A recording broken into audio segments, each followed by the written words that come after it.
Got to get it clear. What's good? What's going on? Decided to go live today. It had been a little bit since I went live. And while on here, what I want to talk about really is why it is that so many people struggle working in car sales at their dealerships. And it's not, the answer is not as difficult as most people would think it is. They may not want to hear it, but it's actually pretty simple. The main reason why I see so many people, I see we got people that are in the room. What's up? Let me know who you are when you come in the room. Hold on, let me show this thing.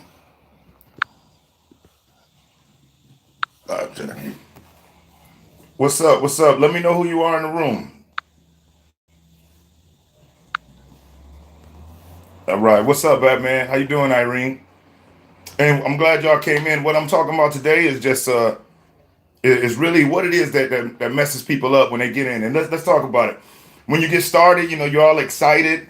They telling you you're gonna make all of this money. They're gonna hook you up with this training, and then you come in and then blah. It's like you've been thrown by the wayside and really left out to the wolves to do what you gotta do. And I'm sure that you all on this live right now realize I get message after message after message from people saying, Brian, I watch your videos. Brian, I love your videos. Brian, your videos and stuff, they really help me. What else can you do to help me out? And I tell people the same exact thing. It is absolutely insane to expect that we're going to be able to improve how people invest in us at our dealerships if we're unwilling to invest time and the resources in ourselves. What's up, Sid? How you doing? Oklahoma City, I see you. But really think about this for a minute. How many times have you yourself seen a coworker? Because I mean, obviously, if you on this video, you somebody who really focuses on improving your skill set. What's up, Victor? How you doing, T5? Brandon? If you're on this live, you're somebody that does focus on improving your skill set. But watching YouTube videos, that's great, that's cool, and that's really a start. But I always explain to people the real information that really takes a person to the next level. You're not going to find it in a 6 or a 7 minute video on YouTube. I would love to tell you that you do or that you would. But the top producers in this business that I work with, that I've met, that I might have even trained, have done something that 99% of the people in the business aren't willing to do. And what that is, they truly take the time to invest in their skills and invest in what goes into their mental Rolodex. And by no stretch am I saying that anybody on here needs to buy anything that I have. It doesn't matter. There's so many other things out there that can help you out. But think about the balance of life. Life is really about balance. And it's like, if you take advantage of your time, take advantage of your resources, take advantage of your opportunity, and take advantage of your skill, eventually life is going to say, hey, it's time for us to withdraw all that you took out. But when you give of your time, you give of your skills, you give of your attention, what happens is life says, you know what? You can definitely withdraw on that deposit. Hey, and if you're on here, make sure you hit that like button because it just helps a lot of other people in the business jump on and join us. And I thank you and I appreciate it. Hit the like button. But so life is about balance. So really ask yourself, and obviously maybe not you, but just look around. How many people do you see that are actively looking for resources to actually build their mental Rolodex up, which is what increases the skills? Knowledge is cool, but knowledge without the experience will never equal wisdom. And so one of the things I always tell people at the dealership, you're expecting your general manager to step up and train you every day, or your sales manager, or if you're expecting your team closer to be able to train you and give you everything you need to be as effective as you can be, you're sadly mistaken. You know why? Because in many times, most of the people that's sitting behind the desk, they don't even know. It's not like their skills are that much better than you. They've either been there longer. Some of them have kissed the right, you know what, and y'all know what I'm talking about. Them people that you say, how in the hell did they get into management? Man, they can't close a door, but they're sitting behind the desk telling you all of these wild things to go say to somebody. And you're saying, dude, if somebody said that to me, I'd punch them in the face or walk out. Why? It's because they don't even know. They have no idea. But there are resources for you. Now, watching YouTube videos, but if you're watching the videos, making sure that you're not just watching it once, that you're watching it every day, that you're writing down the information, that you're going through and that you're cycling it through. And I always equate it to like playing volleyball. The more skilled and the more confident you become on how to handle certain things. It's like most people are terrified to go greet somebody. Why? Because the whole time at their store, nobody taught them to saying, can I help you and how you doing are two of the worst things you could say to somebody to start off a conversation. The first thing we should do is welcome them to our dealership. You know why? Because 9 out of 10 other people are saying, can I help you? When they say, no, I'm just looking. Now you're like, damn, The management told me not to let this person leave unless I get somebody to talk to him. But now I said, can I help you? They said no. So now the only thing you can do is stalk them around the lot and really piss them off. Okay, when really we set the stage by asking, can we do for them what we were hired to do? It makes no sense. Or when I see somebody greet a customer and then they want to start literally walking the lot with this person that they just met. They don't know their name. They have no idea what they do for a living. They don't know who the vehicle's for. They don't know who the vehicle's for. They don't have any idea about any of that stuff. But yet and still, they say, oh yeah, man, the person just wanted to walk around. And you can't close what you can't control. That'd be like somebody knocking on your door, coming in your house, taking your remote control, walking into your refrigerator and making a sandwich and kicking your kids off the TV. That would be crazy. No, you don't let anybody come into your house and do that. Why? Because that's your house and you maintain control. It's the same thing at your dealership. That's your house. That is your domain. That is where you provide for your family. And by no stretch should you ever allow anybody to come into your domain and dictate policy because they don't know the process. Most people buy a vehicle once every 3 to 5 years. This is what we do every day. So when you allow somebody to come up and they say, oh, I just want to walk around and look at stuff. Okay, cool. So let's just say you do look at stuff and then you find a vehicle they like and they want to see it. But guess what? You don't have any keys on you. So now you got to leave them outside, go search for the keys, come back out. If it's hot outside, the car is going to be a sauna. If it's cold outside, it's going to be an icebox. When in reality, you should have brought them in, sat them down, and started setting the stage. And I'm not talking about sitting them down saying, what color you want, what car you want. Forget that car for the minute. Talk to a human being to find out what this human wants. And see, it's a lot of things. There's so many things that people do that really complicate the situation. And it doesn't have to be that way.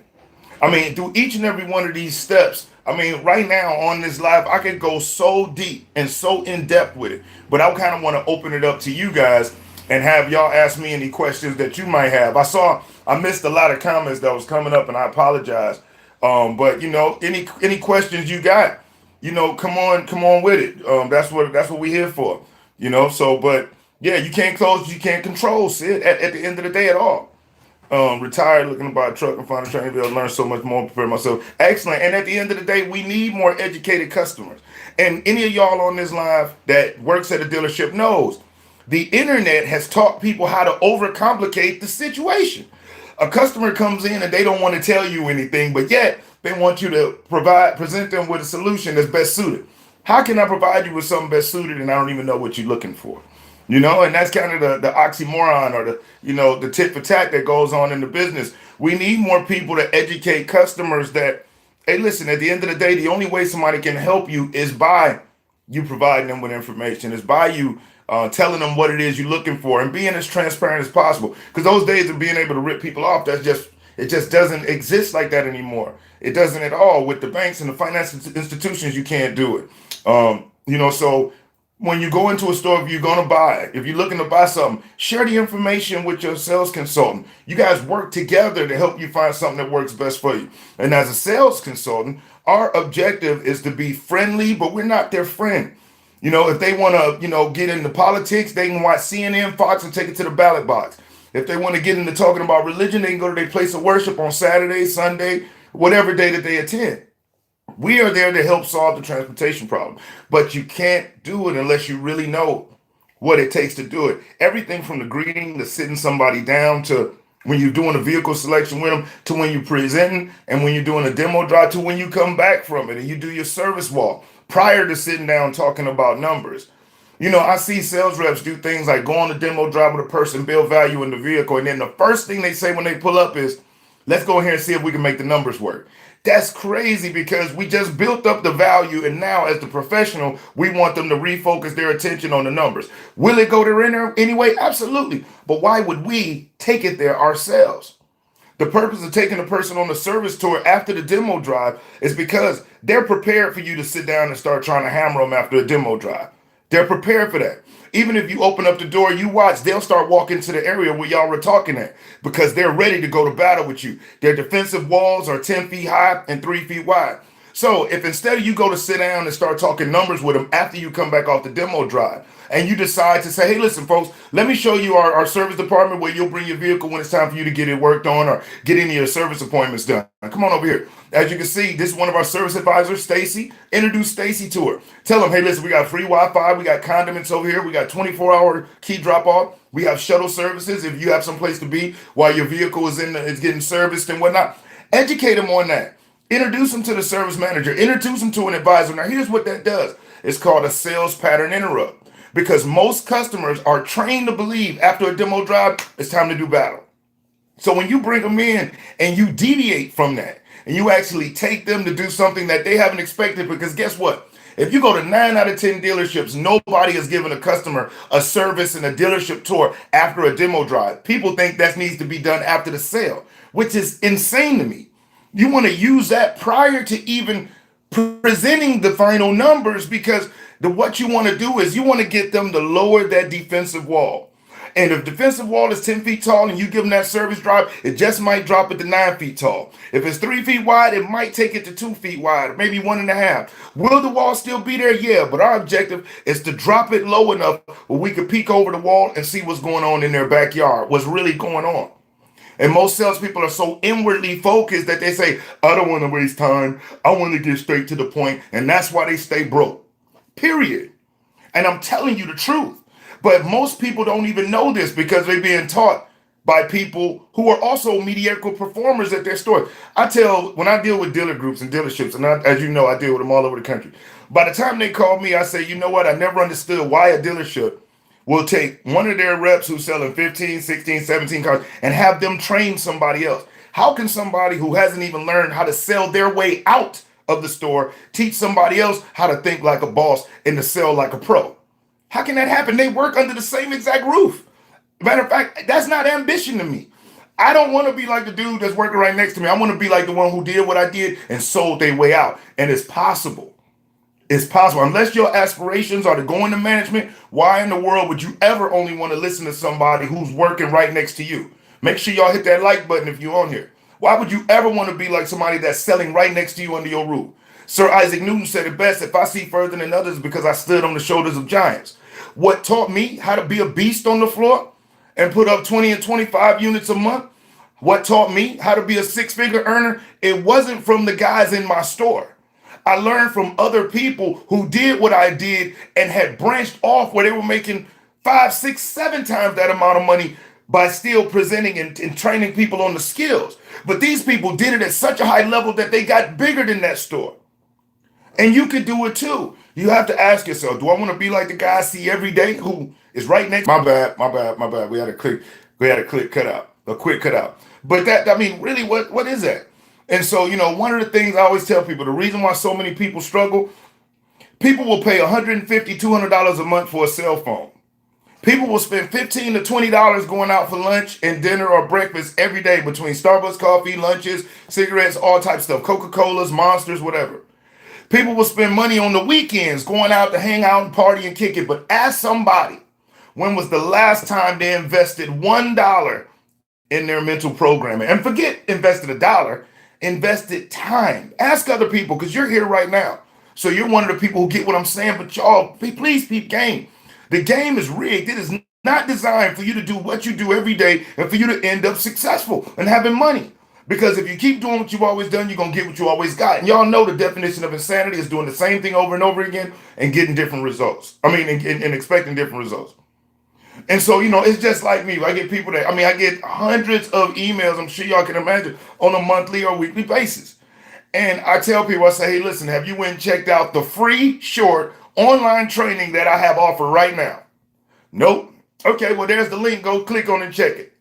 You can look and see they didn't even take the 20 minutes to watch something that is totally free that goes in depth in something that can help them make more money. And then if you tell people, hey, listen, if you think that was something, imagine what you're going through an actual program designed to dedicate each and every second to breaking down every step for you, and not just breaking it down, giving you what to say, the word tracks, the sales training manuals, the checklist, to give you everything. Not only that, to even teach you and provide you with videos, books, and resources to use Facebook to drive leads. But not only that, teach you how to leverage YouTube to attract customers. All of these things is something that I offer to anybody that just watches that 20 minute or so video. It's all made available, but you know what they'll say? They don't have time for that. But every month they'll say, Brian, what can I do to make more money? And that's the thing you find why they say it's the 1% or the 3% or the 5%, because the other 95% of people, they're too busy being on Facebook and looking at a couple of videos and believe that's going to make them a pro. No, it really requires real study and dedication. And why in the world would anybody want to leave a dealership to go work an hourly wage job? That's insane. Because you can give yourself a pay raise or a pay cut anytime you feel like it. You need an extra $3,000 because you're going out of town next month, go get it. Christmas coming up, you want to get your son the G.I. Joe with the Kung Fu grip, go get it.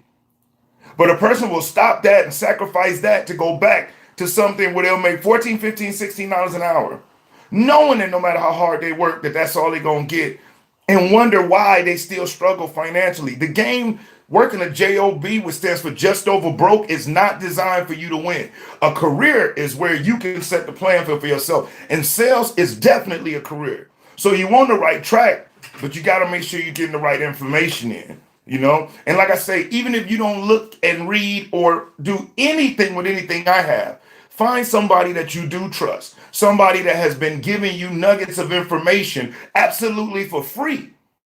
And if they've been giving that information to you for free, imagine what's in any program that they might have a small investment on.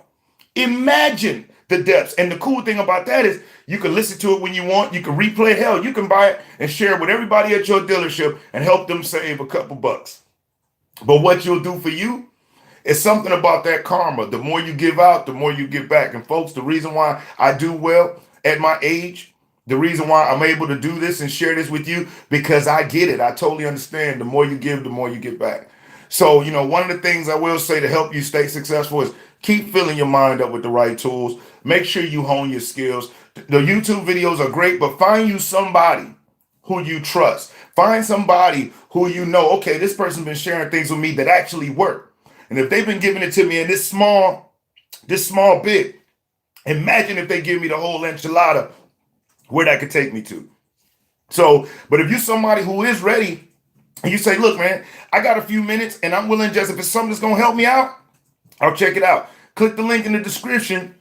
Go on over. Don't cost you anything. Just a few minutes of your time. And if you like it and you believe in it and you really find value in the videos that I've been sharing, you'll have the opportunity to take advantage of the rest. And like I say, if we'll invest $150, $200 in a cell phone a month that brings us nothing back in cable, in Starbucks, and we're unwilling to invest in ourselves, how can we ever expect anybody else to want to invest in us?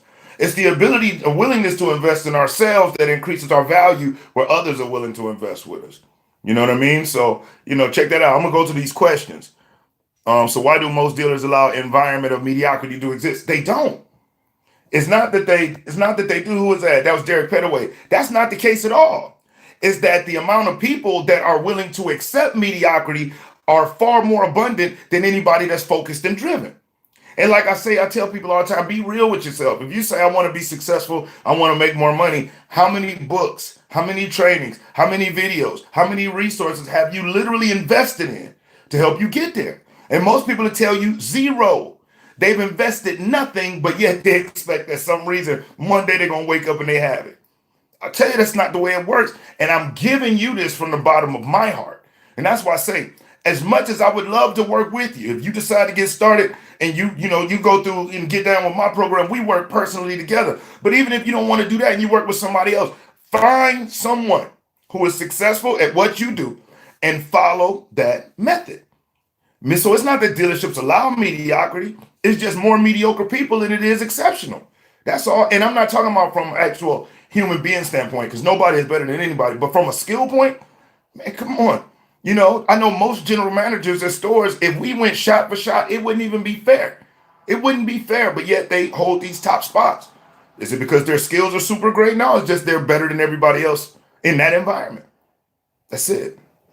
I personally commend the best over. That's what's up, Derek. And you probably are somebody who does above average because you invest in yourself. Somebody asked me, how much is your training? Listen, as far as investing in the training, Oscar, man, go check out the free stuff. You know what I mean? And I'll ask you this. You said, is it affordable?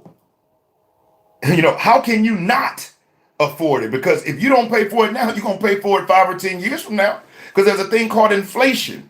And if it's hard for a person to make it now, imagine how hard it's going to be in 5 or 10 years. That's why I always tell people we can afford whatever we want if we find a value in it. No different than the customer at the store, right? How many customers have you had where y'all just slice the price down so much where you pretty much giving it away and this person is still saying, give me more, give me more, give me more. Why? Because they didn't see the value in it. And you have to ask yourself, you have a family, you have responsibility. Is there a price tag for that? If somebody told you you'd be able to provide for your family $100,000 a month, but you'd have to invest $10,000 right now, would you do it?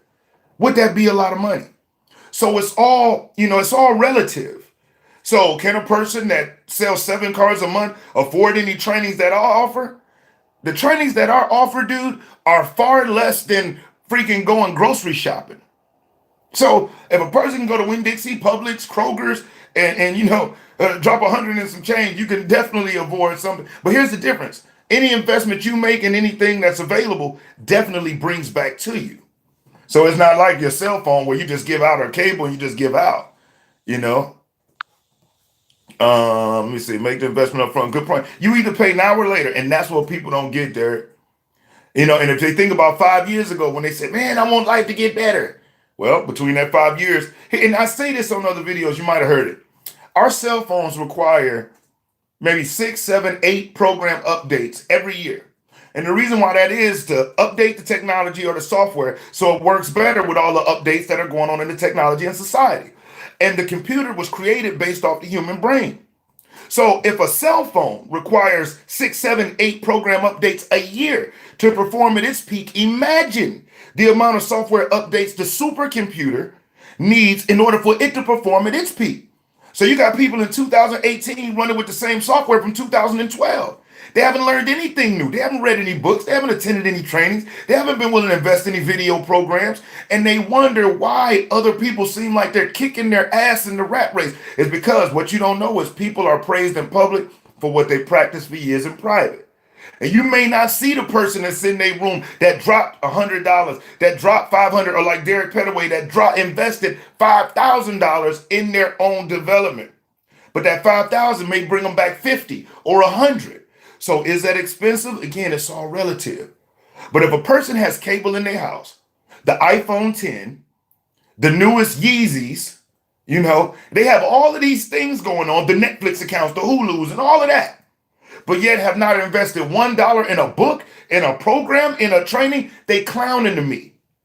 And they deserve to be exactly where they at. I have no sympathy for that person if they're an adult. Now, if they're somebody that just don't know, hey, listen, I'm here to share with them. But if you know, man, you deserve what you get. And I know those of you that are on here aren't those type of people, but y'all get what I'm saying. But it's about consistency. It doesn't happen overnight. And that's the thing about life. It's smart. It has a way of really putting up certain walls in front of people. And most people going to hit that wall, they're going to tuck tail and they're going to run. Other people going to hit the wall, bounce off, dust off, and come right back. And then others are going to run. And the group going to get smaller and smaller and smaller. But then you're going to have those few that's going to keep dusting off and they're going to keep hammering and keep hammering. And guess what? Eventually life lets them through that wall and says, all right, good job. You really wanted it. So now I'm going to take you to another level. You still going to have a set of challenges, but you'll always know how to get to this level. And that's what happens. Somebody throw a post up on Facebook about the cars at their dealership. Nobody calls them. They don't do it again. It doesn't work. Somebody goes out there and talks to 3, 4, 5, 6 customers that don't buy anything. And guess what? That process doesn't work. And really sales, especially automotive sales, is like baseball. If you batting 300, which means hitting 3 out of 10, you're a superstar. You're a superstar. And so that means 7 people aren't going to do business with you that day. That day. So why do we go into this expecting it to be flip-flop? Do you know even the strongest closer, the strongest, is going to do 40%? And that's the best. Now, if they're generating their own business coming in, that goes up to 60%. But you got other people that sit out there with the phones and they're on Facebook and Instagram at a place that has a product, but they won't shoot a video, won't make a post or post an image. It's insane. And then they say, man, it's slow. Check this out for all of y'all that's on this and for those of you who going to watch it later. You didn't invest. We don't have to invest $1 in the construction of the dealership. We don't spend $1 in the investment of the vehicles out there, the millions of dollars worth of inventory. We don't pay any of those employees in there an hourly wage. But yet we can utilize all of those resources with a $0 investment and reap the benefit. Your store will never tell you to stop bringing business in. So you have to learn how to utilize the system and create that business within the business. Make that staff be your personal staff. Make that finance department, those business manager work for you. Utilize the store. Learn how to leverage it. Because live traffic, yeah, that should be icing on the cake. But you got to put one foot in front of the other one and go get it yourselves. And I'm telling you that it's more than possible. I see men, women. This is the one business where you can have a GED and make a six-figure income. There is no other industry like it. But so many people are used to kind of going brain dead at a job and doing the same routine every day, that when you put them in an environment where they have to think, they have to be reactionary, they're interacting with other intelligent human beings, it's too challenging. They tuck tail and go back to the place where they complain. And I can remember one of my first deliveries of a vehicle, first home delivery I did, was with an older guy. And he had an old shaggy dog too with him. You know, one of those older guys where him and the dog kind of resemble. And I'm there delivering the vehicle, and you know what I'm saying, while we're signing the papers, his dog is just over there just moaning like crazy, just moaning. And you know, I know better than to say anything while he's signing these papers that could mess up my deal. So I wait till he finishes signing. I ask him, I say, sir, what's up with your dog? It seemed like it's hurting, it's in pain or something. So over there moaning and groaning. He said, oh, he just over there laying on a nail. And I'm like, what? Laying on a nail? You know, why doesn't he get up and move? He said, because it's not hurting him enough to move, it's just hurting him enough to make him moan and groan. And that's kind of how a lot of people are. They don't like the situation they in, or they don't like the way the results are, but it's not hurting them enough to do anything. And then by the time it's hurting them enough to do something, it's too late. So don't let it be too late. Let's see what we got here. See a Carter. So to take you back a bit, what is the rebuttal for a person that says they don't want to come inside? And see, see, if you are setting it up, you don't ask a person if they want to come inside. When you go out and welcome them to your life, hey, welcome to ABC Dealership. My name is Brian, and you are? So he says, hey, listen, I appreciate you.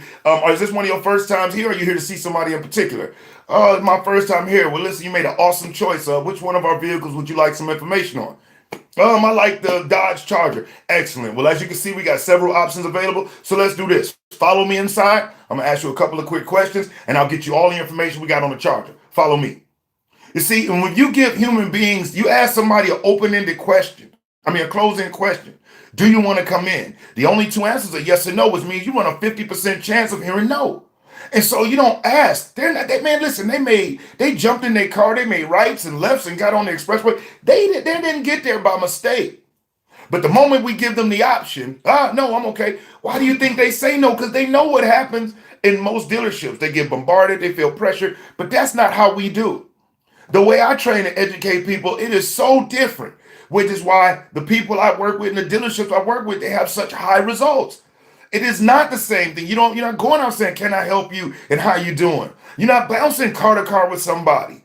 You're not taking them on some weak ass demo drive and doing a whack presentation. You learn really how to present with minimal information on the car, but it sounds big, but you have to learn how to do that. Many people don't know the questions to ask that are not relevant, that are not necessarily car related, but are relevant to the person and can help you learn more about what they're looking for.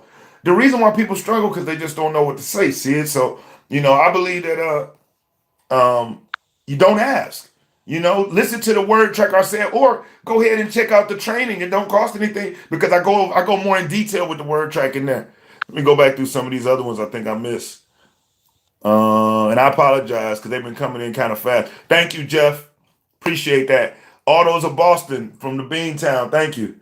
I don't mind making the calls, but I hate when I'm being forced. I get it, Irene. The fact of the matter is this. I think those days of dealerships just focus on prospecting calls is dead. Because it's not just about the phone. Man, everybody knows they're not picking up a number that they don't know. Why? Because they're avoiding bill collectors or somebody they don't want to talk to. And everybody doesn't check their email every day. But the one thing that everybody does check every day is text and social media. And so if the dealership is wanting you to touch people, take that name and do a search for them on Facebook. Do a search for them on Instagram. Shoot them a message that way. Trust me, it works. And they won't be upset. Thanks, Sid. You're welcome, Sid. It won't be upset They won't be upset. So utilize social media and text messaging to reach out to people rather than just the phone. You have a lot higher rate of success. And when people say, hey, can I get your phone number so I can call you? Crazy. In the society that we live in, you could change one word in that sentence and watch how it shoots up your results. If you say, hey, listen, let me get your contact number so I can text you any updates we got on this particular vehicle. Watch how quick they'll give you their number. Not realizing that if I can text you, I can call you. But changing the word call to text, it's a lot more modern. And especially when you're dealing with millennials who prefer to communicate that way rather than talk to somebody on the phone. They're intimidated by salespeople. So why would they want to talk to you? So that's why the name of the game is putting information out that brings people to you, that draws light to you at your store and what you do. I mean, do you think the fact that you're on this live with me right now happened by mistake? No, it's because there's so many pieces of information out there that validate my credibility to where you're willing to spend time with me. And people were willing to do the same. It shows you that the methods that I use work, or else you wouldn't be here or watching this right now. So it's just all about learning how to do it and learning how to drive business to you. Guess what? When you're driving business to yourself, man, you don't care what's happening on the lot at all. Every once in a while, you might have some downtime and go catch you one. Whoop-de-doo. But the game is to work smarter and harder. Let me see. Lucretia Jones. Do managers hold gross for who they want to hold gross for? Meaning, do some managers go harder on a deal for some reps than others? As unfortunate as that is, yep. Which is why it is imperative for you to learn how to hold your own. How can we ever expect somebody else to work as hard for our money than we will for ourselves? This is just what I'm trying to bring to people. It's a boss mentality. It's taking that employee mentality and throwing that shit away. It's a boss mentality. That's what it requires. It requires you to boss up. And as a boss, you take responsibility on learning what it takes to build value with this person, to improve the experience. It doesn't matter what the hell piece of plastic and metal car they looking for, because no matter what dealership you at, there are other stores in your city, in your surrounding area, selling the exact same thing. So they don't have to deal with you. We have to give them a good reason to deal with us. And it is not about who's the cheapest, because in most situations, people don't even buy from who's the cheapest. And let's talk about that for a second. In order for a customer to know who's really got the cheapest price, they would have to drive to every single dealership in that area, spend 2 to 3 hours with every rep in those dealerships, go on all of those demo drives, and then get presented some numbers after getting their credit ran to find out what the best price is. By that time, that beacon gonna drop 100 points. Their trade-in that they had is gonna have additional miles on it, is gonna decrease the value. You see, these are the things that when a customer say, yeah, I'm just trying to get the cheapest price, explain it to them. You know what? And I want you to feel happy about your investment too. As a matter of fact, I'll even give you directions to the other dealerships or Chevy stores or Mercedes stores or whatever in the area. Okay, but I'm gonna help you so you can find out what the best price is. What you're gonna do? You're gonna drive 20 miles. You're gonna go over to ABC Dodge, and when you get to ABC Dodge, you're gonna spend time with another sales associate. They're gonna show you some things. They're gonna take you on a demo drive. You spend maybe an hour, 2 hours there. They're gonna run your information, and then they're gonna present you with an option. And then when you leave there, go another 10 miles to ADCE Dodge, and you're gonna go through the same exact process. So since there's 5 different stores in the area, you're gonna do this 5 times. It may be 10, 12, 13 hours, but listen, in order for you to get the best price, this is really what you have to do. And after you get all of those prices from everybody, that's where you weigh your options. Or you can go ahead and really tell me what's going on. I can save you a whole lot of time, a whole lot of gas, and a whole lot of headache and heartache, and help you find what's best suited for you. So which one of those ways you think is gonna work best for you? We have to just learn how to present, how to talk, how to communicate, should I say, not talk, how to speak with people.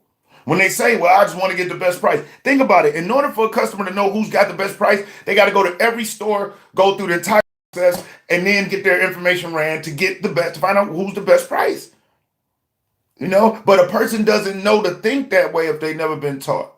Which is why if you hearing things on this live right now, and you're saying, man, dude, never thought about that. Go check out the little 20-minute online training. And if you really think that's something, man, let's go ahead and get started working together and whatnot. What other questions you got? Let's see. I miss. Damn, there's a lot of what's a good pay plan front and back? One that pays you on time and pays you a lot. Lucretia Jones. Let me see here. You can go. I'm trying to do it. Phillips, what's up? Nissan. Harvey cried. Hey, how you doing, Corey? Ari's right by me too. Nebraska online. Patrick McCormick. How you doing, brother? Corey Phillips. The one that's over there at Hyundai that put up 2 cars like in Mitsubishi. He put up like 2 cars in his first 2 or 3 days. I said congratulations. She said congratulations. Chester Carey checking in from Greg or Acura Infinity, Shreveport. What's up, my brother? Bradford Cohen, Saturday. It's right. But you know what, though? Even though you are at your store, guess what? You're on here getting some information. Let me see. I got some new stuff. Tucson, I saw you in the house. Please realize I saw you, Tucson. I saw you. All right. So, y'all, I just wanted to go live for a little bit here. You know, I know it's Saturday. Y'all supposed to be, getting it done. This will be a busy day for you at your store. But guess what? Another thing I want to share with you just before you go, learn how to have a short memory and how to forgive yourself. You're not going to get every deal, but you can go and give your best to get it. And remember this, when we go to a restaurant, our tip is not dictated by the quality of the food, it's by the quality of the service. And the gross that is involved in your deals is equivalent to your tip. And it is based on not necessarily the vehicle itself, because like I say, every store has that unless it's a pre-owned, but it's on the quality of the service and the experience.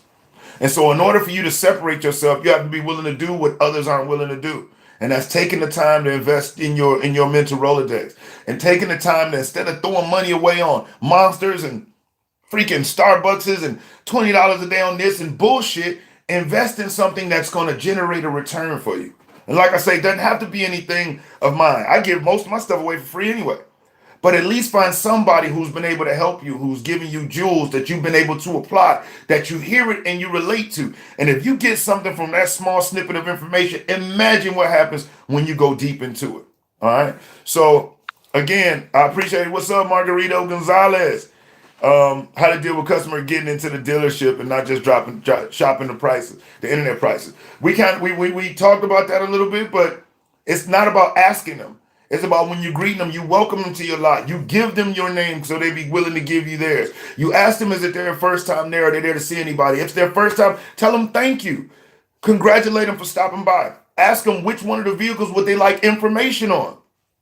And then no matter what they say, hey, listen, all right, excellent. Well, follow me inside. I'm going to ask you a couple of questions, and then I'll get you all the information on that particular vehicle. Boom, it's information. That's non-threatening. All right, so other than that, post your comments. If you have any other questions, leave them. But if you want to take a few minutes to check out that online training, do so.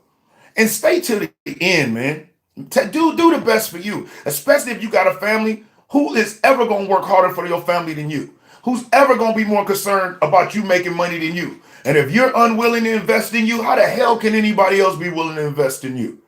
So, again, like this video, share it. I hope it helps sincerely from the heart, y'all. All right. So make sure y'all shoot me some messages, man. Like it. If you're not subscribed to the channel, subscribe, hit the notifications. As y'all know, I put stuff out every week and every day. And other than that, man, I'm Brian Maxwell. Enjoy your Saturday. Rock out. And I look forward to seeing you at the dealership. Over and out, y'all.